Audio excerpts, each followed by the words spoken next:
ఈ కథ sky high అనే ఒక వింతైన హై స్కూల్లో మొదలవుతుంది. ఇది మేఘాల పైన గాలిలో తేలుతూ ఉంటుంది. ఇది మామూలు స్కూల్ కాదు, కేవలం సూపర్ పవర్స్ ఉన్న పిల్లలకు మాత్రమే ఇక్కడ ప్రవేశం ఉంటుంది. ఇక్కడి ప్రతి విద్యార్థి పుట్టుకతోనే ఒక ప్రత్యేక శక్తిని కలిగి ఉంటాడు. ఇప్పుడు మనం ఇద్దరు లెజెండరీ సూపర్ హీరోలు స్టీవ్ స్ట్రాంగ్ హోల్డ్ మరియు జోసీ స్ట్రాంగ్ హోల్డ్ కొడుకైన విల్ స్ట్రాంగ్ హోల్డ్ను కలుద్దాం. స్టీవ్కు అద్భుతమైన శారీరక బలం ఉంటుంది. జోసీ మెరుపు వేగంతో ప్రయాణించగలదు. సామాన్య ప్రజల మధ్య తమ గుర్తింపును దాచడానికి వారు మాక్స్వెల్ నగరంలో రియల్ ఎస్టేట్ ఏజెంట్లుగా పనిచేస్తుంటారు. కానీ ఎప్పుడు ప్రమాదం సంభవించినా వారు వెంటనే తమ సూపర్ హీరో డ్రెస్సులు వేసుకుని ప్రాణాలను కాపాడటానికి పరుగులు తీస్తారు. విల్ చిన్నప్పటి నుండి తన తల్లిదండ్రులలా గొప్ప సూపర్ హీరో కావాలని కలలు కంటుంటాడు. కానీ ఇక్కడ ఒక పెద్ద సమస్య ఉంది. అతనికి ఇప్పటివరకు ఎటువంటి శక్తులు రాలేదు. ఈ రోజు స్కై హైలో విల్ మొదటి రోజు. సరిగ్గా అప్పుడే అతని తండ్రి స్టీవ్ అతన్ని గదిలోకి పిలుస్తాడు. విల్ వెంటనే బరువైన డంబెల్స్ ఎత్తుతున్నట్లు నటిస్తూ తనకు ఇంకా శక్తులు రాలేదన్న నిజాన్ని దాచడానికి ప్రయత్నిస్తాడు. ముక్కలను నియంత్రించే శక్తి ఉన్న విల్ బెస్ట్ ఫ్రెండ్ ఇలా అతనితోనే ఉంది. వారు చిన్నప్పటి నుండి స్నేహితులు మరియు కలిసి స్కై హైకి వెళ్తున్నారు. హఠాత్తుగా స్టీవ్కు ఒక ఎమర్జెన్సీ అలర్ట్ వస్తుంది. ఒక భారీ రోబోట్ డౌన్టౌన్ మీద దాడి చేస్తోంది. స్టీవ్ మరియు జోసీ వెంటనే తమ సూపర్ హీరో డ్రెస్సులు వేసుకుని అక్కడికి చేరుకుంటారు. ఒక పవర్ఫుల్ పంచ్తో స్టీవ్ ఆ రోబోట్ను కింద పడేసి విజయానికి గుర్తుగా దాని మెరిసే కన్నును తీసుకుంటాడు. విద్యార్థులను తీసుకెళ్లడానికి ఒక ఎగిరే స్కూల్ బస్సు త్వరలోనే వస్తుంది. విల్ మరియు ఇలా అందులోకి ఎక్కుతారు. Driver Ron Wilson Will Steve మరియు జోసీల కొడుకొని వినగానే అతనికి ప్రత్యేక గౌరవం ఇస్తాడు. విల్ తన స్నేహితుడు జాక్ పక్కన కూర్చుంటాడు. రాన్ బస్సు రెక్కలను తెరిచి నేరుగా ఆకాశంలోకి ఎగురుతాడు. హఠాత్తుగా బస్సు ఎగరడంతో పిల్లలు భయంతో కేకలు వేస్తారు. కానీ కొద్ది క్షణాల్లోనే వారు మేఘాలలో తేలుతున్న అద్భుతమైన స్కూల్ స్కై హైకి చేరుకుంటారు. ఏ సూపర్ విలన్ కూడా కనిపెట్టలేకుండా స్కై హై ఆకాశంలో తన స్థానాన్ని నిరంతరం మార్చుకుంటూ ఉంటుందని రాన్ వివరిస్తాడు. కేవలం కొంతమందికి మాత్రమే ఇది ఎక్కడ ఉందో తెలుసు. అత్యవసర పరిస్థితుల్లో వాడుకోవడానికి అతను విల్కు తన బిజినెస్ కార్డు కూడా ఇస్తాడు. స్కూల్ లోపల విల్ మరియు కొత్త విద్యార్థులు సీనియర్లు తమ శక్తులను ప్రదర్శించడం చూస్తారు. కొందరు తమ శరీరాన్ని రబ్బర్లా సాగదీస్తుంటే మరికొందరు మెరుపు వేగంతో పరిగెత్తుతుంటారు. కొత్త విద్యార్థులు ఆశ్చర్యపోతుంటారు. కానీ అప్పుడే ఇద్దరు బుల్లీలు వస్తారు. తమ శరీరాన్ని రబ్బర్లా సాగదీసే లాష్ మరియు చాలా వేగంగా పరిగెత్తే స్పీడ్. వారు కొత్త పిల్లల దగ్గర స్కూల్ ఫీజు అడగడం మొదలు పెడతారు. హఠాత్తుగా గ్వెన్ వచ్చి వారిని ఆపుతుంది. చాలా తీయగా ఆమె కొత్త వారికి స్కూల్ నియమాలను వివరించడం మొదలు పెడుతుంది. కానీ విల్ ఆమె మాటల మీద దృష్టి పెట్టడం లేదు. ఆమె అందాన్ని చూసి అతను పూర్తిగా ముగ్ధుడైపోతాడు. కొద్దిసేపటికే ప్రిన్సిపాల్ పవర్స్ వచ్చి కొత్త విద్యార్థులందరికీ స్వాగతం చెబుతారు మరియు కొద్దిసేపట్లో పవర్ ప్లేస్మెంట్ టెస్ట్ మొదలవుతుందని ప్రకటిస్తారు. ఈ టెస్ట్ ఏ విద్యార్థి హీరో క్లాస్కు వెళ్లాలో సైడ్కి క్లాస్లో ఉండాలో నిర్ణయిస్తుంది. హఠాత్తుగా తలుపులు తెరుచుకుంటాయి మరియు టెస్ట్ నిర్వహించే కోచ్ బూమర్ లోపలికి వస్తాడు. నియమాలు చాలా స్పష్టంగా ఉన్నాయి. ప్రతి విద్యార్థి స్టేజ్ మీదకు వచ్చి తమ సూపర్ పవర్ను చూపించాలి. అప్పుడు కోచ్ బూమర్ వారు హీరో అవడానికి పనికొస్తారా లేక కేవలం సైడ్ కిక్గా సరిపోతారా అని నిర్ణయిస్తారు. మొదటగా జాక్ వస్తాడు. అతను తన శక్తిని చూపించడానికి ప్రయత్నిస్తాడు. కానీ మొదట్లో ఏమీ జరగదు. తర్వాత అతను తన శక్తి చీకట్లో మెరవడమని వివరిస్తాడు. కానీ కోచ్ బూమర్ ఈ శక్తి నిరుపయోగని భావించి అతన్ని వెంటనే సైడ్ కిక్ క్లాస్కు పంపిస్తాడు. జాక్ నిరసన వ్యక్తం చేస్తాడు. కానీ కోచ్ బూమర్ తన సోనిక్ బూమ్తో అతన్ని గది అవతలికి విసిరేస్తాడు. తర్వాత ఏథన్ తన శరీరాన్ని నీరు వంటి ద్రవంగా మారుస్తాడు. అయినా అతన్ని సైడ్ కి క్లాస్కి పంపిస్తారు. మెజెంటా అనే షేప్ షిఫ్టర్ కేవలం ఒక గినియా పందిలా మాత్రమే మారగలదు. అందుకే ఆమెను కూడా సైడ్ కి క్లాస్లో వేస్తారు. ఒక్కొక్కరుగా చాలా మంది విద్యార్థులు స్టేజ్ మీదకు వస్తారు. వారి శక్తులను బట్టి కోచ్ బూమర్ వారిని హీరోలుగా లేదా సైడ్ కిక్లుగా కేటాయిస్తాడు. ఇప్పుడు ఇలా వంతు వచ్చింది. కోచ్ బూమర్ ఆమెను తన శక్తిని చూపించమంటాడు. కానీ ఆమె నిరాకరిస్తుంది. కేవలం వారి శక్తులను బట్టి ఎవరికీ హీరో లేదా సైడ్ కిక్ అని లేబుల్ వేయకూడదని ఆమె అంటుంది. కోచ్ బూమర్కు ఆమె ప్రవర్తన నచ్చదు మరియు ఆమెను నేరుగా సైడ్ కిక్ గ్రూప్లోకి పంపిస్తాడు. లంచ్ సమయంలో విల్ ఇతర సైడ్ కిక్లతో కలిసి నిశ్శబ్దంగా తింటుంటాడు. తన వెనుక కూర్చున్న ఒక అబ్బాయి తనను కోపంగా చూడటం అతను గమనిస్తాడు. జాక్ వివరిస్తూ, వాడు వారెన్ పీస్. వాళ్ళ అమ్మ సూపర్ హీరో మరియు వాళ్ళ నాన్న సూపర్ విలన్. మీ నాన్నే వాళ్ళ నాన్నను జీవితకాలం జైలుకు పంపించారు. అందుకే వాడు నిన్ను ద్వేషిస్తాడు అని చెబుతాడు. విల్ అతన్ని పట్టించుకోకుండా నిశ్శబ్దంగా తినడం కొనసాగిస్తాడు. లంచ్ తర్వాత కోచ్ బూమర్ విల్ను స్టేజ్ మీదకు పిలిచి, రా, నీ సూపర్ పవర్ ఏంటో మాకు చూపించు అని అంటాడు. విల్ భయపడిపోతాడు. కాసేపు మౌనంగా ఉన్న తర్వాత అతను ఒప్పుకుంటాడు. నిజానికి నాకు ఎటువంటి శక్తులు లేవు. కోచ్ బూమర్ అతను జోక్ చేస్తున్నాడని అనుకుంటాడు. కాబట్టి అతని బలాన్ని బయటకు తీయడానికి అతని మీద ఒక కారును పడేస్తారు. అయినా ఏమీ జరగదు. నొప్పితో కేకలు వేస్తూ విల్, నేను నిజమే చెబుతున్నాను, నాకు ఎటువంటి శక్తులు లేవు అని మొత్తుకుంటాడు. కోచ్ బూమర్ బహుశా అతను తన తల్లిలా ఎగరగలడేమో అని ఊహించి అతన్ని హాల్ అవతలికి విసిరేస్తాడు. కానీ విల్ ఎగరడు. అతను నేరుగా మ్యాట్ల మీద పడిపోతాడు. విల్లో ఎటువంటి శక్తులు లేకపోవడం చూసి కోచ్ బూమర్ కూడా షాక్ అవుతాడు. అతన్ని సైడ్ కిక్ క్లాస్కు కేటాయించి చెకప్ కోసం నర్సు ఆఫీస్కు పంపిస్తారు. స్కూల్ డాక్టర్ తన ఎక్స్రే విజన్తో విల్ శరీరాన్ని స్కాన్ చేస్తుంది. అంతా సాధారణంగానే కనిపిస్తుంది. విల్ భయపడుతూ నా సూపర్ పవర్ ఎప్పుడు వస్తుంది అని అడుగుతాడు. డాక్టర్ వివరిస్తూ కొంతమంది పిల్లలకు రేడియోధార్మిక కీటకాలు కుట్టడం వల్ల లేదా విషపూరిత వ్యర్థాలలో పడటం వల్ల శక్తులు వస్తాయి, లేదా వారు అసలు బ్రతకరు. కానీ తల్లిదండ్రుల నుండి వారసత్వంగా వచ్చే శక్తులు రావడానికి ఒక నిర్ణీత సమయం అంటూ ఉండదు అని చెబుతుంది. ఆమె కొనసాగిస్తూ, చాలా మంది పిల్లలకు ఒక సూపర్ హీరో పేరెంట్ మాత్రమే ఉంటారు. చాలా అరుదైన సందర్భాల్లో ఇద్దరు తల్లిదండ్రులు సూపర్ హీరోలైనప్పుడు కొన్నిసార్లు ఆ బిడ్డకు ఎటువంటి శక్తులు రాకపోవచ్చు అని అంటుంది. ఇది విన్న విల్ పానిక్ అవుతాడు. అతను నాలాగా తల్లిదండ్రులు ఇద్దరూ సూపర్ హీరోలే ఉండి శక్తులు రాని వారు ఇంకెవరైనా ఉన్నారా అని అడుగుతాడు. డాక్టర్ తల ఊపుతూ, అవును, ఒకరు ఉన్నారు. School bus driver Ron Wilson. అతని తల్లిదండ్రులు కూడా సూపర్ హీరోలే, కానీ అతనికి ఒక్క సూపర్ పవర్ కూడా రాలేదు అని చెబుతుంది. ఇది విన్న విల్ గుండె ఆగిపోయినంత పని అవుతుంది. తనకు ఎప్పటికీ సూపర్ పవర్ రాదేమో అని అతను మొదటిసారి నమ్మడం మొదలు పెడతాడు. ఆ సాయంత్రం విల్ తన తండ్రి స్టీవ్కు నిజం చెప్పడానికి ప్రయత్నిస్తాడు. కానీ స్టీవ్ తన కొడుకు స్కై హైకి వెళ్తున్నాడని అప్పటికే చాలా సంతోషంగా ఉంటాడు. గర్వంగా అతను, నేను స్కై హైకి వెళ్ళినప్పుడు మీ తాతయ్య నాకు మా రహస్య నిలయాన్ని ఇచ్చారు. ఇప్పుడు నేను దాన్ని నీకు ఇస్తున్నాను. నేను కొత్త బయోమెట్రిక్ లాక్లను ఏర్పాటు చేశాను. దీన్ని కేవలం మీ అమ్మ, నువ్వు మరియు నేను మాత్రమే తెరవగలం అని చెబుతాడు. తర్వాత అతను గట్టిగా హెచ్చరిస్తూ, గుర్తుంచుకో, ఇక్కడికి ఎవరినీ తీసుకురావద్దు. ఇది కేవలం స్ట్రాంగ్ హోల్డ్ కుటుంబం కోసం మాత్రమే అని అంటాడు. విల్ ఆ రహస్య తలుపును తెరుస్తాడు మరియు వారు లోపలికి వెళతారు. గత మిషన్ల నుండి సాధించిన ట్రోఫీలతో నిండిన ఆ భూగర్భ స్థావరాన్ని చూసి విల్ ఆశ్చర్యపోతాడు. అక్కడ ప్రమాదకరమైన సూపర్ విలన్ ఆయుధాలు కూడా దాచబడి ఉన్నాయి. ఈ రోజు తాము ఓడించిన భారీ రోబోట్ యొక్క మెరిసే కన్నును స్టీవ్ ఒక షెల్ఫ్ మీద పెడతాడు. తర్వాత అతను ఒక చిన్న వస్తువును చూపిస్తూ, ఇది రాయల్ పెయిన్ యొక్క పాసిఫైయర్. నేను అతన్ని ఓడించిన రోజుని మీ అమ్మ మరియు నేను మొదటిసారి కలిసి పోరాడాను. అప్పుడే మేము ఒకరి కోసం ఒకరమని నాకు అర్థమైంది అని చెబుతాడు. నవ్వుతూ స్టీవ్ కొనసాగిస్తూ, ఒకరోజు నువ్వు కూడా విలన్లను ఓడిస్తావు. వారి ఆయుధాలు ఇక్కడ ట్రోఫీలుగా ఉంటాయి. అప్పుడు మనము ముగ్గురం కలిసి చెడుతో పోరాడదాం అని అంటాడు. ఆ రోబోట్ కంటిలో ఒక రహస్య కెమెరా ఉందని వారు గమనించరు. ఎక్కడో దూరంగా ఉంది రాయల్ పెయిన్ మరియు అతని భాగస్వామి స్టిచెస్ వారిని చూస్తుంటారు. అయినా సరే విల్ తనకు సూపర్ పవర్స్ లేవని తల్లిదండ్రులకు చెప్పలేకపోతాడు. బాధతో అతను ఒక్కడే రూఫ్ మీదకు వెళతాడు. సరిగ్గా అప్పుడే అతని స్నేహితురాలు ఇలా తన ప్లాంట్ పవర్స్తో పైకి వచ్చి అతన్ని ప్రోత్సహిస్తుంది. నువ్వు సైడ్కి క్లాస్లో ఉంటే ఏమైంది? ఒకరోజు నువ్వు నిజమైన హీరో అవుతావని నాకు తెలుసు. హీరో కావడానికి శక్తులు అవసరం లేదు. ఇతరులకు సహాయం చేసేవాడే నిజమైన హీరో. మరుసటి రోజు వారు మిస్టర్ బాయ్ క్లాస్లో కూర్చుంటారు. అక్కడ సైడ్ కిక్లకు నిజమైన హీరోలకు ఫీల్డ్లో ఎలా సహాయం చేయాలో శిక్షణ ఇస్తారు. జాక్ ఒక ప్రశ్న అడుగుతాడు. సార్, మాకు సూపర్ హీరో పేర్లు మరియు డ్రెస్సులు ఎప్పుడు వస్తాయి? మిస్టర్ బాయ్ నిట్టూరుస్తూ, మీ పేరును లేదా డ్రెస్సును మీరు ఎంచుకోరు. గ్రాడ్యుయేషన్ రోజున ఒక గొప్ప సూపర్ హీరో మిమ్మల్ని ఎంచుకుంటారు. వారే మీకు కొత్త పేరును మరియు డ్రెస్సును ఇస్తారు. కమాండర్ నన్ను ఎంచుకున్నారు, అందుకే నాకు ఈ ఎరుపు మరియు నీలం రంగు డ్రెస్ వచ్చింది అని చెబుతాడు. వీళ్ళు ఆశ్చర్యపోతూ, ఆగండి, మీరు నిజంగా మా నాన్నతో పని చేశారా అని అడుగుతాడు. మిస్టర్ బాయ్ కొంచెం తడబడుతూ తలుపుతాడు. అవును. స్టీవ్ లేదా జోసీ నా గురించి నీకు ఎప్పుడూ చెప్పలేదా? వీళ్ళు నిశ్శబ్దంగా తల అడ్డంగా ఊపుతాడు. లేదు. ఇది విన్న మిస్టర్ బాయ్ కొంచెం బాధపడతాడు, కానీ ఏమీ అనడు. సైడ్ కిక్లు ఫీల్డ్లో నిజమైన హీరోలకు ఎలా మద్దతు ఇవ్వాలో నేర్పిస్తూ తన క్లాస్ను కొనసాగిస్తాడు. మరుసటి రోజు స్కూల్లో లాష్ మరియు స్పీడ్ మళ్లీ బస్సు డ్రైవర్ రాన్ విల్సన్ను ఇబ్బంది పెడుతున్నారు. కానీ ఈసారి వీల్ ముందుకొచ్చి వారిని ఆపుతాడు. ఆశ్చర్యకరంగా ఆ ఇద్దరు బుల్లీలు ఏమీ అనకుండా నిశ్శబ్దంగా వెళ్ళిపోతారు. అయినప్పటికీ లంచ్ సమయంలో వారు అతని మీద పగ తీర్చుకోవడానికి ప్రయత్నిస్తారు. విల్ తన ట్రే పట్టుకుని కూర్చుంటుంటే లాష్ అతని కాలు పట్టుకుని గట్టిగా లాగుతాడు. విల్ నేల మీద పడిపోతాడు మరియు అతని ట్రే నేరుగా వారెన్ పీస్ టేబుల్ మీద పడుతుంది. ఇది చూసి వారెన్ కోపంతో రగిలిపోతాడు. అతని చేతుల నుండి మంటలు వస్తాయి, ఎందుకంటే అతని శక్తి అగ్నిని నియంత్రించడం. విల్ గొడవను తప్పించుకోవాలని చూస్తాడు, కానీ వారెన్ వినడు. అతను కనికరం లేకుండా ఫైర్బాల్స్ విసరడం మొదలు పెడతాడు. మంటలను ఆపడానికి విల్ ఫైర్ అలారం వైపు పరిగెడతాడు, కానీ లాష్ అతన్ని మళ్ళీ పడగొడతాడు. భయంతో విల్ ఒక టేబుల్ కింద దాక్కుంటాడు. వారెన్ విల్ స్నేహితుల మీద కూడా దాడి చేస్తూ వారి మీద మంటలు విసురుతాడు. తన స్నేహితులు ప్రమాదంలో ఉండటం చూసి విల్లో ఏదో మారుతుంది. ఆ క్షణంలోనే అతని సూపర్ స్ట్రెంగ్త్ మేల్కొంటుంది. కోపంతో విల్ వారెన్ను అద్భుతమైన బలంతో కొడతాడు. దాంతో అతను కెఫెటేరియా అవతలికి వెళ్లి పడతాడు.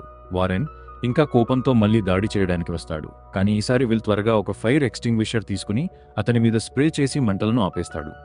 సరిగ్గా అప్పుడే ప్రిన్సిపాల్ పవర్స్ వచ్చి వారిద్దరినీ పట్టుకుని డిటెన్షన్ రూమ్కు పంపిస్తారు. వారెన్ మళ్లీ పోరాడటానికి ప్రయత్నిస్తాడు, కానీ డిటెన్షన్ రూమ్ ఎటువంటి సూపర్ పవర్స్ పనిచేయకుండా ప్రత్యేకంగా తయారు చేయబడింది. ఇక్కడ వారు కేవలం మామూలు పిల్లల్లాగే ఉంటారు. ప్రిన్సిపాల్ పవర్స్ వారిని గట్టిగా హెచ్చరిస్తూ, స్కై హై మీకు మీ శక్తులను ఎలా వాడాలో నేర్పిస్తుంది, కానీ వాటిని మంచి కోసం వాడతారా లేదా చెడు కోసం వాడతారా అనేది మీ ఇష్టం ఆలోచించండి, మీ తండ్రి వారసత్వాన్ని గౌరవిస్తారా లేదా మూర్ఖపు నిర్ణయాలతో దాన్ని పాడు చేస్తారా అని చెప్పి వారిని అక్కడే వదిలేస్తుంది. విల్ గతాన్ని మర్చిపోయి వారెంతో స్నేహం చేయాలని చూస్తాడు. కానీ వారెన్ గట్టిగా నిరాకరిస్తాడు మరియు మళ్లీ తన దగ్గరికి వస్తే నాశనం చేస్తానని హెచ్చరిస్తాడు. ఇంతలో విల్ సూపర్ స్ట్రెంగ్త్ మేల్కొందని అతని తల్లిదండ్రులకు తెలుస్తుంది. స్టీవ్ చాలా సంతోషించి విల్కు ఒక ప్రత్యేకమైన బహుమతి ఇస్తాడు. కానీ రోబోట్ కంటిలోని రహస్య కెమెరా ద్వారా రాయల్ పెయిన్ మరియు స్టిచెస్ ఇంకా స్ట్రాంగ్ హోల్డ్ కుటుంబాన్ని గమనిస్తున్నారని వారు గమనించరు. ఆ పాసిఫైర్ పరికరాన్ని తిరిగి దొంగిలించడానికి వారు సరైన సమయం కోసం వేచి చూస్తున్నారు. స్కూల్లో విల్ స్నేహితులు అతని కొత్త శక్తి గురించి తెలుసుకుంటారు. వారు చాలా సంతోషించి అతన్ని అభినందిస్తారు. ఇప్పుడు నిజమైన సూపర్ స్ట్రెంగ్త్ ఉండటంతో విల్ సైడ్ కిక్ క్లాస్ నుండి హీరో క్లాస్కు ప్రమోట్ అవుతాడు. తన స్నేహితులను వదిలి వెళ్లడం అతనికి ఇష్టం ఉండదు, కానీ వారు అతన్ని ముందుకు వెళ్లమని ప్రోత్సహిస్తారు. ఆ రోజు హీరో క్లాస్లో ప్రొఫెసర్ మెడులా బోధిస్తుంటారు. అతను విల్ మరియు గ్వెన్లను ల్యాబ్ పార్ట్నర్లుగా చేసి వారికి ఒక హీట్ రే మెషిన్ తయారు చేసే ప్రాజెక్ట్ ఇస్తాడు. విల్కు ఏమీ అర్థం కాక ఎక్కడ మొదలుపెట్టాలో తెలియక అయోమయంలో ఉంటాడు. కానీ గ్వెన్ తన టెక్నోపతి శక్తులతో కొద్ది సెకండ్లలోనే ఆ మెషిన్ను తయారు చేస్తుంది. విల్ పూర్తిగా ఆశ్చర్యపోతాడు. గ్వెన్ నవ్వుతూ అతనికి కావాలంటే తాను ప్రైవేట్గా ట్యూషన్ కూడా చెబుతానే ఉంటుంది. విల్ తన సంతోషాన్ని దాచుకోలేకపోతాడు. లంచ్ సమయంలో ఈసారి విల్ గ్వెన్తో కలిసి కూర్చుంటాడు. కాసేపటికి ఇలా మరియు మిగిలిన సైడ్ కిక్ స్నేహితులు అక్కడికి వస్తారు. కానీ అప్పుడే పెన్నీ డజన్ల కొద్దీ క్లోన్స్ని క్రియేట్ చేసి టేబుల్ అంతా నింపేస్తుంది. దాంతో ఇలా మరియు మిగిలిన వారు అక్కడి నుండి వెళ్ళిపోవాల్సి వస్తుంది. ఇది చూసి విల్ చాలా బాధపడతాడు. లంచ్ తర్వాత అతను ఇలా దగ్గరికి వెళ్లి క్షమాపణ చెబుతాడు. ఆమె అతన్ని క్షమిస్తుంది, కానీ సరదాగా ఒక చిన్న శిక్ష వేస్తుంది. ఈ రాత్రి నువ్వు నన్ను డిన్నర్కి తీసుకెళ్లాలి అని అంటుంది. విల్ వెంటనే ఒప్పుకుని తప్పకుండా వస్తానని ప్రామిస్ చేస్తాడు. ఆ రోజు తర్వాత లాష్ మరియు స్పీడ్ మళ్ళీ ఏథన్ మరియు జాక్లను ఇబ్బంది పెట్టడం మొదలు పెడతాడు. ఈసారి విల్ వారిని ఆపడానికి వస్తాడు. కోపంతో ఆ బుల్లీలు అతన్ని సేవ్ ద సిటిజన్ అనే ప్రాక్టీస్ ఫైట్కు రమ్మని సవాలు చేస్తారు. విల్కు పోరాడటం ఇష్టం ఉండదు, కానీ ఏథన్ మరియు జాక్ అతని తరపున ఆ సవాలును స్వీకరిస్తారు. త్వరలోనే మ్యాచ్ మొదలవుతుంది. ఈ ప్రాక్టీస్లో లాష్ మరియు స్పీడ్ విలన్లుగా నటిస్తారు మరియు విల్ హీరోగా పోరాడాలి. కానీ ఇక్కడ ఒక ట్విస్ట్ ఉంది. అతను తనను అత్యంతగా ద్వేషించే వారెన్ పీస్తో జట్టు కట్టాలి. ఇద్దరూ ఫీల్డ్లోకి దిగుతారు. కోచ్ బూమర్ నియమాలను వివరిస్తాడు. విల్ మరియు వారెన్ హీరోలు. సిటిజన్ను రక్షించడానికి మీకు 3 నిమిషాల సమయం ఉంది. విఫలమైతే మ్యాచ్ అయిపోయినట్లే. ఒక డమ్మీ సిటిజన్ తిరిగే ప్లాట్ఫామ్ మీద వేలాడదీసి ఉంటుంది. విల్ వారిని రక్షించడానికి వెళ్తుంటే స్పీడ్ మెరుపు వేగంతో వచ్చి అతన్ని ఆపుతాడు. కోపంతో విల్ నేల మీద గట్టిగా కొడతాడు. దాంతో వచ్చిన షాక్ వేవ్కు లాష్ మరియు స్పీడ్ ఎగిరిపడతారు. అతను వెంటనే లాష్ను పట్టుకుని అతని సాగే శరీరాన్ని తిప్పుతూ ముడివేస్తాడు. దాంతో అతను కదలలేకపోతాడు. ఇంతలో స్పీడ్ వారెన్ చుట్టూ ఎంత వేగంగా పరిగెడతాడంటే అతనికి ఆక్సిజన్ అందదు. శ్వాస తీసుకోవడానికి ఇబ్బంది పడుతూ వారెన్ తన ఫైర్ పవర్స్ వాడలేకపోతాడు. కేవలం 20 సెకండ్లు మాత్రమే మిగిలి ఉన్నాయి. విల్ తన ముందు వేలాడుతున్న సిటిజన్ను మరియు శ్వాస కోసం ఇబ్బంది పడుతున్న వారెన్ను చూస్తాడు. అతను ఒక నిర్ణయం తీసుకుంటాడు. విల్ సిటిజన్ను రక్షించడాన్ని కాసేపు పక్కన పెడతాడు. అతను మొదట స్పీడ్ను పట్టుకుని లాష్ వైపు గట్టిగా విసురుతాడు. ఇద్దరు విలన్లు నేల మీద పడిపోతారు. అప్పుడు విల్ వారెన్ను ఎత్తి నేరుగా తిరుగుతున్న ప్లాట్ఫామ్ వైపు విసురుతాడు. వారెన్ వెంటనే తన ఫైర్ పవర్తో ఆ ఉచ్చును పేల్చివేసి చివరి సెకండ్లో సిటిజన్ను రక్షిస్తాడు. స్టేడియం అంతా చప్పట్లతో మారుమోగిపోతుంది. విల్ మరియు వారెన్ కలిసి ఆ సవాలును గెలుస్తారు. ఆ తర్వాత విల్ మళ్లీ వారెన్తో స్నేహం చేయడానికి ప్రయత్నిస్తాడు, కానీ వారెన్ ఎటువంటి ఆసక్తి చూపడు. ఆ రోజు తర్వాత గ్వెన్ వారి సైన్స్ ప్రాజెక్ట్ కోసం విల్ ఇంటికి వస్తుంది. అతని తల్లిదండ్రులు స్టీవ్ మరియు జోసీకి ఆమె వెంటనే నచ్చేస్తుంది. గ్వెన్ నవ్వుతూ, నేను ఈ ఏడాది హోమ్ కమింగ్ ఈవెంట్కు హెడ్గా ఉన్నాను. మీరు ఇద్దరూ మా ముఖ్య అతిథులుగా వస్తే నాకు చాలా సంతోషంగా ఉంటుంది అని అంటుంది. స్టీవ్ మరియు జోసీ సంతోషంగా ఒప్పుకుంటారు. ఇంతలో విల్ దృష్టి అంతా గ్వెన్ మీద ఉండటంతో అతను ఒక ముఖ్యమైన విషయాన్ని పూర్తిగా మర్చిపోతాడు. అది ఇలాకు ఇచ్చిన డిన్నర్ ప్రామిస్. ఆ రాత్రి రెస్టారెంట్లో ఇలా విల్ కోసం ఒకతే ఎదురు చూస్తూ కూర్చుంటుంది, కానీ అతను రాడు. చాలా సేపటి తర్వాత వారెన్ పీస్ అక్కడికి వస్తాడు. అతను అదే రెస్టారెంట్లో పనిచేస్తుంటాడు మరియు ఆమె పక్కన కూర్చుంటాడు. తను మరియు విల్ చిన్నప్పటి నుండి బెస్ట్ ఫ్రెండ్స్ అని ఇలా అతనికి చెబుతుంది. వారెన్ కొంచెం నవ్వి, అంటే ఇంతకాలం నుండి నువ్వు విల్ను ఇష్టపడుతున్నావన్నమాట అని అడుగుతాడు. ఇలా వెంటనే కాదని అంటుంది. లేదు, అవేమీ లేదు, మేము కేవలం స్నేహితులం మాత్రమే. వారెన్ నవ్వుతూ, అబద్ధం చెప్పక్కర్లేదు. స్కూల్లో అందరికీ అది కనిపిస్తూనే ఉంది. నువ్వు అతన్ని ప్రేమిస్తున్నావని ఎవరైనా చెప్పగలరు. నువ్వు అతనికి ఎందుకు చెప్పలేదో నాకు తెలియదు, కానీ నమ్ము, నువ్వు చెప్పినప్పుడు నీకు చాలా బాగుంటుంది అని అంటాడు. అతని మాటలు ఇలా గుండెను తాకుతాయి. విల్తో కలిసి హోమ్ కమింగ్కు వెళ్తే అతను తన భావాలను అర్థం చేసుకుంటాడేమో అని ఆమె ఆలోచిస్తుంది. ఇంతలో విల్ ఇంట్లో స్టీవ్ గ్వెన్కు తన పాత స్కూల్ ఇయర్ బుక్ చూపిస్తాడు. అతను సూట్ ఎన్ని అనే అమ్మాయిని చూపిస్తాడు. ఆమె సరిగ్గా గ్వెన్ లాగే ఉంటుంది. స్టీవ్ వివరిస్తూ, ఈ అమ్మాయి స్కూల్ నుండి హఠాత్తుగా మాయమైపోయింది. కొందరు ఆమె సూపర్ విలన్ అయిందని అంటారు, మరికొందరు ఆమె చనిపోయిందని అంటారు అని చెబుతాడు. గ్వెన్ ఒక్కసారిగా నిశ్శబ్దంగా ఉండిపోతుంది. తర్వాత విల్ గ్వెన్ను ఇంటి వరకు దింపడానికి వెళ్తాడు. వెళ్లే ముందు ఆమె, విల్ నువ్వు నాతో కలిసి హోమ్ కమింగ్కు వస్తావా అని అడుగుతుంది. విల్ గ్వెన్ను చాలా కాలంగా ఇష్టపడుతుంటాడు కాబట్టి వెంటనే సరేనంటాడు. గ్వెన్ అతన్ని ముద్దు పెట్టుకుంటుంది మరియు విల్ చాలా సంతోషంగా ఇంటికి వెళ్తాడు. ఇంతలో రాయల్ పెయిన్ ఆ పాసిఫైయర్ పరికరాన్ని బాగు చేస్తాడు మరియు హోమ్ కమింగ్ రాత్రి స్కై హై మీద దాడి చేయడానికి ప్లాన్ చేస్తాడు. మరుసటి రోజు ఇలా ధైర్యం తెచ్చుకుని విల్ అడుగుతుంది, విల్ నువ్వు నాతో కలిసి హోమ్ కమింగ్కు వస్తావా? కానీ విల్ ఆమె మాటను అడ్డుకుంటూ, ఓహ్ నేను అప్పటికే గ్వెన్తో వెళ్తున్నాను అని చెబుతాడు. ఇలా గుండె పగిలిపోతుంది. నిశ్శబ్దంగా ఆమె సరే అయితే నేను వారెన్తో వెళ్తాను అని అంటుంది. విల్ షాక్ అవుతాడు. నువ్వు ఆ పిచ్చివాడితో వెళ్తున్నావా? వాడు నా అతిపెద్ద శత్రువు, మీకతని గురించి తెలియదు. ఇలా ప్రశాంతంగా సమాధానమిస్తుంది. నువ్వు నిన్న రాత్రి రాలేదు, అందుకే నేను వారెన్తో కలిసి డిన్నర్ చేశాను మరియు మేము స్నేహితులమయ్యాము.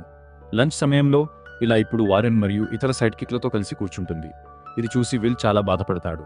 అతను ఆమెను కలవడానికి చాలాసార్లు ప్రయత్నిస్తాడు కానీ గ్వెన్ అతన్ని ఎప్పుడూ దూరం తీసుకెళ్లిపోతుంది.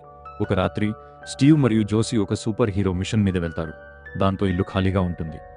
గ్వెన్ ఆ అవకాశాన్ని ఉపయోగించుకుని తన ఫ్రెండ్స్తో ఒక పార్టీ ఇస్తుంది. అంతమందిని చూసి విల్ ఇలా మరియు మిగిలిన వారిని కూడా పిలుద్దామని అనుకుంటాడు. కానీ గ్వెన్ అతన్ని ఆపుతుంది. ఆమె అతన్ని విడిగా ఒక గదిలోకి నేరుగా రహస్య నిలయానికి తీసుకెళ్లి అతన్ని ముద్దు పెట్టుకుని అతని దృష్టిని పూర్తిగా మళ్లిస్తుంది. అదే సమయంలో స్పీడ్ లోపలికి దూరి ఆ పాసిఫైయర్ పరికరాన్ని దొంగిలించి పారిపోతాడు. ఇంతలో ఇలా ఆ ఇంటి పక్క నుండి వెళ్తుంటుంది. పెద్దగా మ్యూజిక్ వినిపించడంతో ఆమె లోపలికి వెళ్తుంది. గ్వెన్ వెంటనే ఆమెను గమనించి విల్ను డ్రింక్స్ తీసుకురమ్మని పంపిస్తుంది. ఇలా గ్వెన్ను విల్ ఎక్కడా అని అడుగుతుంది. గ్వెన్ ఆమె కళ్లలోకి చూస్తూ కఠినంగా ఇలా అంటుంది, నువ్వు అతన్ని ప్రేమిస్తున్నావని విల్కు తెలుసు, అందుకే అతను నిన్ను పట్టించుకోడు, అతనికి నువ్వంటే ఇష్టం లేదు. ఇది విన్న ఇలా గుండె ముక్కలవుతుంది. ఆమె నిశ్శబ్దంగా అక్కడి నుండి వెళ్ళిపోతుంది. విల్ ఆమెను చూసి ఆపడానికి పరిగెడతాడు కానీ ఆమె ఏమీ చెప్పకముందే వెళ్ళిపోతుంది. విల్ గ్వెన్ను అడుగుతాడు, నువ్వు ఆమెతో ఏం చెప్పావు? ఆమె అంత బాధగా ఎందుకు వెళ్ళిపోయింది? గ్వెన్ కఠినంగా సమాధానమిస్తుంది, నేను కేవలం నిజం చెప్పాను. నువ్వు ఒక హీరోవి మరియు ఆమె కేవలం ఒక సైడ్ కిక్. ఆమె ఎంత ప్రయత్నించినా నీ స్థాయిని అందుకోలేదు. ఇప్పుడు నీ ఇష్టం. నీ నిజమైన స్నేహితులను ఎంచుకుంటావా లేక ఆ పనికిరాని సైడ్ కిక్లనా? విల్ కోపంతో అరుస్తాడు. లిలా చిన్నప్పటి నుండి నా బెస్ట్ ఫ్రెండ్. నీ వల్ల ఆమె నా మీద కోపంగా ఉంది. నీ నుండి నేను ఇది అస్సలు ఊహించలేదు. నేను ఒక నిర్ణయం తీసుకున్నాను. నేను నీతో కలిసి హోమ్ కమింగ్కు రావడం లేదు. సరిగ్గా అప్పుడే స్టీవ్ మరియు జోసీ ఇంటికి తిరిగి వస్తారు. ఇంటి పరిస్థితి చూసి వారు కోపంగా అందర్నీ పార్టీ నుండి బయటకు పంపించేస్తారు. తర్వాత విల్ రెస్టారెంట్కు వెళ్లి ఇలాకు మెసేజ్ చేస్తాడు. కలవమని అడుగుతాడు కానీ ఆమె రాదు. అప్పుడు వారెన్ అతని దగ్గరికి వచ్చి ఇలా చెబుతాడు, ఆమె నిన్ను మాత్రమే ప్రేమిస్తోంది. నిన్ను అసూయపడేలా చేయడానికే నన్ను వాడుకుంది. మరుసటి రోజు రాత్రి జోసీ విల్ను హోమ్ కమింగ్కు రమ్మని అడుగుతుంది కానీ అతను నిరాకరిస్తాడు. ఇంట్లో కూర్చుని అతను తన నాన్న పాత స్కూల్ ఇయర్ బుక్ తిరిగేస్తుంటాడు. హఠాత్తుగా అతనికి పాసిఫైయర్ పరికరాన్ని పట్టుకుని ఉన్న సూట్ ఎన్ని ఫోటో కనిపిస్తుంది. ఆ క్షణంలోనే విల్కు అసలు నిజం అర్థమవుతుంది. గ్వెన్ నిజానికి రాయల్ పెయిన్ కూతురు. అతను వెంటనే సహాయం కోసం బస్సు డ్రైవర్ రాన్ విల్సన్కు కాల్ చేస్తాడు. ఇంతలో స్కై హైలో హోమ్ కమింగ్ ఈవెంట్ అప్పటికే మొదలైపోయింది. గ్వెన్ స్టీవ్ మరియు జోసీలకు సాదరంగా స్వాగతం పలుకుతుంది కానీ హఠాత్తుగా అందరి ముందు ఆమె షాకింగ్ నిజాన్ని బయటపెడుతుంది. నేనే రాయల్ పెయిన్ అని ఆమె ప్రకటిస్తుంది. అందరూ షాక్ అవుతారు. ఇప్పటి వరకు రాయల్ పెయిన్ గొంతు మగాడిలా వినిపించేది కానీ అది ఆమె డ్రెస్సులో ఉన్న వాయిస్ చేంజర్. సరిగ్గా అప్పుడే స్టిచెస్ వచ్చి ఆమెకు పాసిఫైయర్ పరికరాన్ని అందిస్తాడు. గ్వెన్ వెంటనే దాన్ని ఉపయోగించి స్టీవ్ మరియు జోసీలను చిన్న పిల్లలుగా మార్చేస్తుంది. ఒక్కొక్కరుగా ఆమె జిమ్లో ఉన్న అందరినీ పిల్లలుగా మార్చడం మొదలుపెడుతుంది. విద్యార్థులు తప్పించుకోవడానికి ప్రయత్నిస్తారు కానీ లాష్, స్పీడ్ మరియు పెన్నీ అన్ని తలుపులను మూసేస్తారు. ఇంతలో ఇలా మరియు ఇతర సైడ్ కిక్లు రూఫ్ వెంట్ల ద్వారా పైనుండి తప్పించుకోవడానికి ప్రయత్నిస్తారు. అదే సమయంలో రాన్ విల్సన్ తన ఎగిరే బస్సులో వచ్చి విల్ను స్కైకి తీసుకొస్తాడు. విల్ వెంట్స్ ద్వారా లోపలికి ప్రవేశించి తన స్నేహితులను రక్షిస్తాడు. గ్వెన్ అందరినీ పిల్లలుగా మార్చేసిందని అతని స్నేహితులు వివరిస్తారు. విల్ సమాధానమిస్తూ, అయితే మనం కలిసి పోరాడుదాం. హీరో అయినా సైడ్ కిక్ అయినా పర్వాలేదు. ఈరోజు ఆమెను ఆపడానికి మనమందరం ఒక టీంలా పని చేద్దాం. ఇలా ఇంకా కోపంగా ఉంటుంది మరియు అతని మీద అరవడం మొదలు పెడుతుంది. కానీ విల్ ఆమెను ఒక చిన్న ముద్దుతో నిశ్శబ్దం చేస్తాడు. అప్పుడే పెన్నీ, లాష్ మరియు స్పీడ్ అక్కడికి వస్తారు. విల్ నేరుగా గ్వెన్ వైపు పరిగెడతాడు. ఇలా మరియు మిగిలిన టీం ఆ ముగ్గురు విలన్లను ఎదుర్కొంటారు. లాష్ బాత్రూంలో ఏదెన్ కోసం వెతుకుంటాడు కానీ ఏదెన్ త్వరగా తన శరీరాన్ని ద్రవంగా మార్చి లాష్ తలపట్టుకుని నేరుగా టాయిలెట్లో ముంచుతాడు. స్పీడ్ దాడి చేయడానికి ప్రయత్నిస్తాడు కానీ ఏథన్ అతని కిందకు జారుతాడు. దాంతో స్పీడ్ బ్యాలెన్స్ తప్పి గోడను ఢీకొంటాడు. ఇంతలో పెన్నీ డజన్ల కొద్ది క్లోన్స్తో ఇలా మీద దాడి చేస్తుంది కానీ ఇలా తన శక్తులతో చుట్టీగలను మొలిపించి ప్రతి క్లోన్ను బంధిస్తుంది. కోపంతో పెన్నీ అరుస్తుంది, మీరు ఎంతైనా పోరాడండి. కానీ స్కై హై పని అయిపోయింది. నిజానికి రాయల్ పెయిన్ స్కూల్ యొక్క యాంటీ గ్రావిటీ సిస్టమ్ను ఆపివేసింది. కేవలం కొద్ది నిమిషాల్లోనే స్కై హై ఆకాశం నుండి కింద పడిపోతుంది. టీం త్వరగా కంట్రోల్ రూమ్ మ్యాప్ను అధ్యయనం చేస్తుంది. లోపలికి వెళ్ళడానికి వారికి ప్రిన్సిపాల్ పవర్స్ పర్మిషన్ కావాలి, కానీ ఆమె చిన్నపిల్లలా మారిపోయింది. అందుకే వారు ఒక తెలివైన ప్లాన్ వేస్తారు. వారు మెజెంటాను తన గినియా పంది రూపంలో పైపుల ద్వారా కంట్రోల్ రూమ్కు పంపిస్తారు. ఇంతలో గ్వెన్ మరియు స్టిచెస్ ఆ చిన్నపిల్లలుగా మారిన సూపర్ హీరోలను ఒక బస్సులో వేస్తుంటారు. గ్వెన్ బేబీ స్టీవ్ను చేతుల్లో పట్టుకుని ఇలా అంటుంది, నేను వీరిని నా సొంత పిల్లల్లా పెంచుతాను మరియు నా స్వంత సూపర్ విలన్ అకాడమీని నిర్మిస్తాను. కోపంతో ఆమె కొనసాగిస్తూ, స్కై హై నన్ను అవమానించింది. ఒక తెలివైన విద్యార్థిని అయిన సూ టెన్నీని కేవలం ఒక సైడ్కి కని పిలిచారు. ఇప్పుడు నేనందరితో లెక్క తేలుస్తాను మరియు ప్రపంచానికి నా అసలు శక్తిని చూపిస్తాను. హఠాత్తుగా విల్ గదిలోకి దూసుకువస్తాడు. అతను ప్రశాంతంగా ఇలా అంటాడు, మా తల్లిదండ్రుల వల్ల నీ తల్లికి జరిగిన తప్పని నాకు తెలుసు, కానీ దానికోసం అందరినీ బాధించే హక్కు నీకు లేదు. గ్వెన్ నవ్వి గట్టిగా అరుస్తుంది, నీకు ఇంకా అర్థం కాలేదు మూర్ఖుడా, సూ టెన్నీ నా తల్లి కాదు, నేనే సూ టెన్నీ. పాసిఫై పగిలినప్పుడు తను చిన్నపిల్లలా మారిపోయానని ఆమె వెల్లడిస్తుంది. స్టిచెస్ ఆమెను పెంచాడు మరియు ఇప్పుడు ఆమె తన పగ తీర్చుకోవడానికి తిరిగి వచ్చింది. గ్వెన్ వెంటనే విల్ మీద దాడి చేస్తుంది. అతను ఎదురుదాడి చేసి ఆమెను నేల మీదకు తోస్తాడు. కానీ అప్పుడే ఇలా మరియు వారెన్ రావడంతో అతని దృష్టి కొద్ది క్షణాలు పక్కకు మల్లుతుంది. గ్వెన్ ఆ సమయాన్ని వాడుకుని విల్ను గట్టిగా కొట్టి బిల్డింగ్ బయటకు విసిరేస్తుంది. అతను నేల వైపు పడిపోతుండగా విల్ ఎగిరే శక్తులు హఠాత్తుగా అతని తల్లిలాగే మేల్కొంటాయి. అతను రాకెట్లా తిరిగి గాలిలోకి ఎగిరి పూర్తి బలంతో గ్వెన్ను ఢీకొంటాడు. దాంతో ఆమె కింద పడిపోతుంది. గ్వెన్ స్పృహ తప్పినట్లు నటిస్తుంది. విల్ ఆమె అనుకున్నట్లే కొంచెం సంకోచిస్తాడు. ఇంతలో ఆమె కంట్రోల్ పానెల్ దగ్గరకు పరిగెత్తి యాంటీ గ్రావిటీ సిస్టమ్ను పూర్తిగా ఆపేస్తుంది. స్కై హై వేగంగా నేల వైపు పడిపోవడం మొదలవుతుంది. విల్ కిందికి ఎగిరి వెళ్లి స్కూల్ కింద పడకుండా ఆపడానికి శతవిధాలా ప్రయత్నిస్తాడు. అతను తన శక్తిని అంతా ఉపయోగిస్తూ స్కూల్ పడిపోకుండా ఆపుతాడు. సరైన సమయంలో మెజెంటా తన గినియా పంది రూపంలోని పైపుల ద్వారా కంట్రోల్ రూమ్కు చేరుకుని వైర్లను కత్తిరిస్తుంది. వెంటనే యాంటీ గ్రావిటీ సిస్టమ్ మళ్లీ మొదలవుతుంది మరియు స్కై హై సురక్షితంగా ఆకాశంలోకి తేలుతుంది. స్టిచెస్ బస్సులో ఆ చిన్నపిల్లలైన సూపర్ హీరోలతో తప్పించుకోవాలని చూస్తాడు. కానీ బస్సు ఎగిరేటప్పుడు రాన్ విల్సన్ అతన్ని బయటకు తన్నేస్తాడు. ఇంతలో ప్రొఫెసర్ మెడుల్లా ఇంకా చిన్నపిల్లాడిగానే ఉండి తన మేధస్సుతో పాసిఫైయర్ పరికరాన్ని రిపేర్ చేస్తాడు. దానితో అతను అందరినీ వారి అసలు వయస్సులోకి మారుస్తాడు. స్టీవ్ మరియు జోసీ విల్కు మరియు అతని స్నేహితులకు కృతజ్ఞతలు తెలుపుతూ స్కైను రక్షించినందుకు వారికి ప్రత్యేక ట్రోఫీలను అందజేస్తారు. చివరగా హోమ్కమింగ్ పార్టీలో అందరూ మళ్లీ కలుస్తారు. విల్ ఆకాశంలో ఎగురుతూ ఇలాను తన పక్కకు ఎత్తుకుని అందరి ముందు ఆమెను ముద్దు పెట్టుకుంటాడు. గ్వెన్ మరియు ఆమె అనుచరులు శక్తులు లేని డిటెన్షన్ రూమ్లో బంధించబడతారు. వారి చెడు ప్లాన్లు శాశ్వతంగా విఫలమవుతాయి. ఒక సరదా ట్విస్ట్తో రాన్ విల్సన్ అనుకోకుండా విష వ్యర్థాలలో పడిపోతాడు. దాంతో అతనికి కూడా చివరికి నిజమైన సూపర్ పవర్స్ వస్తాయి. ఆ విధంగా ఈ ఉత్కంఠభరితమైన కథ ముగుస్తుంది. సో ఈ సినిమా గురించి మీరేమనుకుంటున్నారు?